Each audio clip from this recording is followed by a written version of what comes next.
Sumiklab po ang sunog sa isang dating dump site sa Daet, Camarines Norte. Bandang hapon po nitong Miyerkules nang mapaulat ang sunog.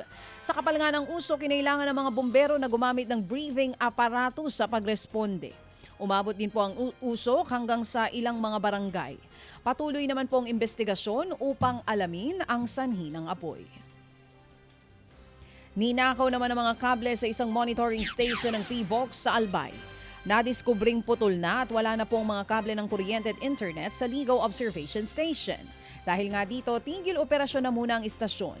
Ayon sa PHIVOLCS, importanteng Ligaw Station sa pagmomonitor ng Bulkang Mayon.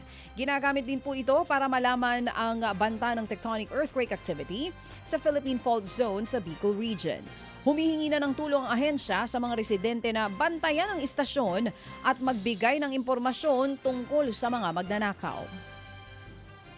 Sapul din po sa video ang pagnanakaw sa isang food court sa Norzagaray, Bulacan.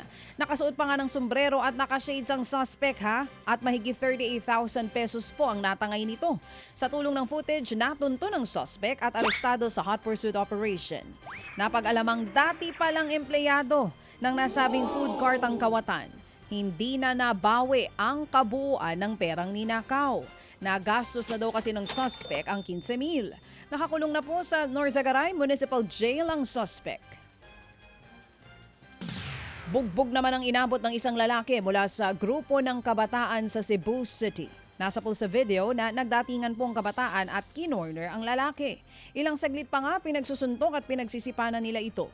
Hinampas pa po nila ito ng bote. Muntik pa raw itong saksakin ng mga kabataan. Ligtas naman na ang kalagayan ng biktima na nagtamo ng mga pasa at sugat sa katawan. Ipinatawag naman ng barangay ang mga sangkot sa pambubugbog kabilang ang 6 na menor de edad. Ang katwiran nila nang hold up ang lalaking binugbog nila. Itinanggi naman yan ng pamilya ng biktima at plano nilang idemanda ang mga sangkot sa pananakit. Mga kapatid, para sa iba pang mga balita at impormasyon, sundan niyo po kami sa X, Instagram, Facebook at syempre sa TikTok, True Network PH. Mag-subscribe din po kayo sa aming YouTube channel, True Network. May website din po tayo, truenetwork.ph, at pwede niyo rin po kaming mapanood sa Channel 19 ng aming True FM TV. Lagi pa rin makinig sa radyo dito po sa 105.9 True FM dahil dito, laging true sa'yo, kapatid. Ito tayo sa totoo.